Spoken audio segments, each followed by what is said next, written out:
Welcome to KelleyDryeAdLaw Access podcast, and this is Simone Roach. Gordon Ramsay is a celebrity chef, perhaps best known for his fiery temper and the harsh criticism he levels at contestants on his cooking shows.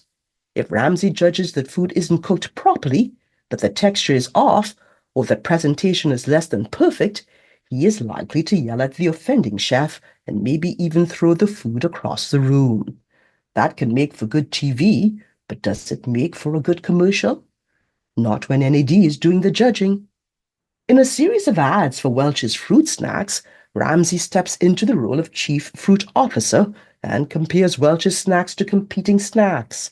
In one commercial, he picks up a box labeled fruit-flavored snacks, complains that there's barely any fruit in there, and kicks it into a lobster tank.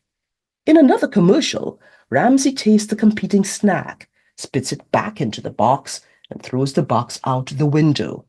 Ramsay prefers the Welch's product because it's made with whole fruit as the main ingredient.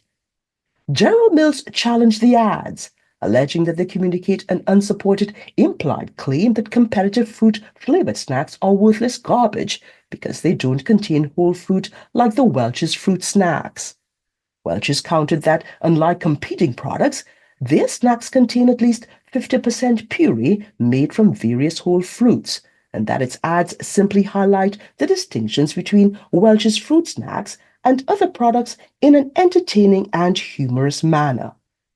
NAD started with the premise that it's well settled that while humor may be used to highlight a truthful distinction between products, a humorous advertisement should not communicate a message that falsely disparages a competitor's product. Here, because the competing products were literally kicked across a room, spit out and thrown out a window, NAD determined the commercials conveyed a message that they are garbage because they are not made with real fruit. And if you followed NAD cases on disparagement, that analysis probably isn't surprising. But what about the fact that the commercials don't feature any competitors?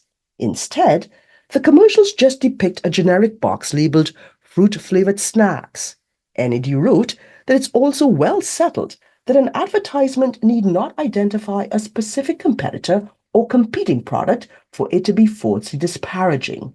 Unfortunately, this decision doesn't go into any more detail about where NAD may draw the line. Welch's was in a difficult spot. If you're going to pay Gordon Ramsay to appear in your commercial, you're going to want him to hurl both insults and food across the room in order to get your money's worth. That's what Ramsay's known for, and that's presumably what audiences want to see. But NAD is a much tougher audience than most, and they'll frown at things that make other viewers laugh, particularly if the laughter is at someone else's expense. And if you'd like more information on what you've heard on this topic, please contact Gonzalo Mon, and you can find his contact details in the show notes. And also, please see our Advertising and Privacy Law Resource Center available at KelleyDrye.com.